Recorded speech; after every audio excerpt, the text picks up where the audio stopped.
Let's try some examples on the normal distributions. The mean height of 500 people is 170 cm and the standard deviations is 9 cm. Assuming the heights are normally distributed, determine the number of people who are likely to have the height in between 150 to 195 cm. To solve these questions, first you need to convert the value into the standard normal distribution curve. Use the equations of z for the normal distributions.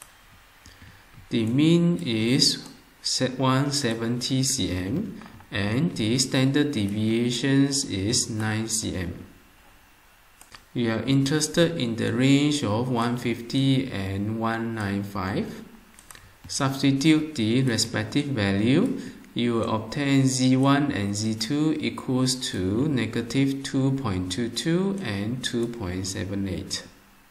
Next, you need to refer to the table of normal distributions.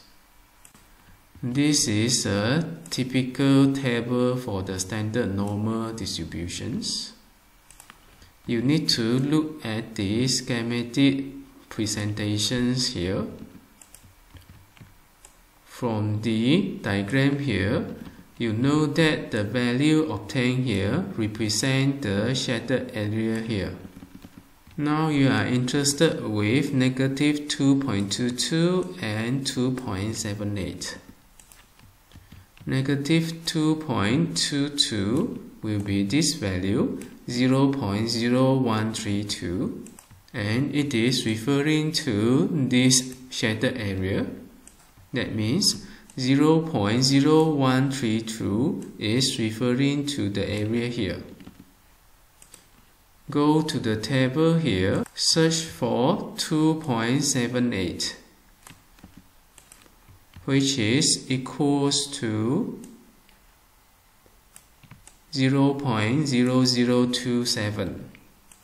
Again, it is referring to this region.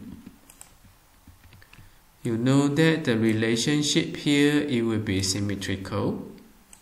The 0.0027 will be referring to this area. The questions asks us to determine the number of people in between the range. That means we are interested with the area here.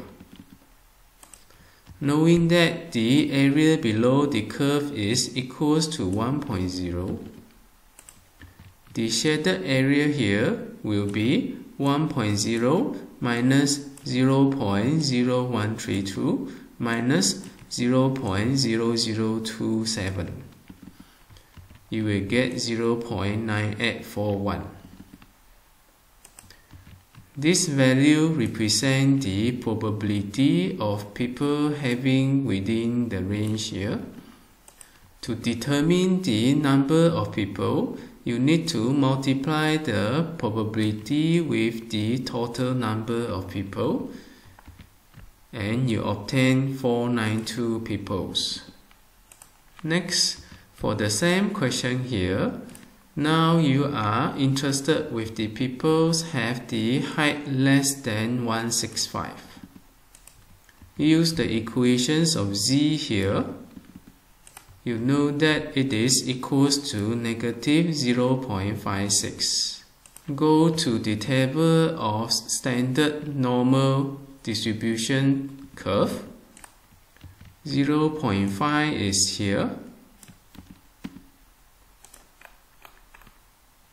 and 0.56 it will be here, which is equals to 0.2877. This represents the probability, and since that the area here is reflecting the height less than 165, you may use the probability directly to multiply with a total of 50 peoples. You will get 144 people. Now for the same set of data, you want to determine the number of people having the height taller than 194 cm. Use the equations for the z. You get z equals to 267. Those which is taller than this is represented by the area here. Refers to the table of normal distributions. 2.67 will be 0.0038. Based on the area here, it will be the same area here. This probability will be multiplied with total number of people. You know that there is only 2 people having the height of more than 194 cm.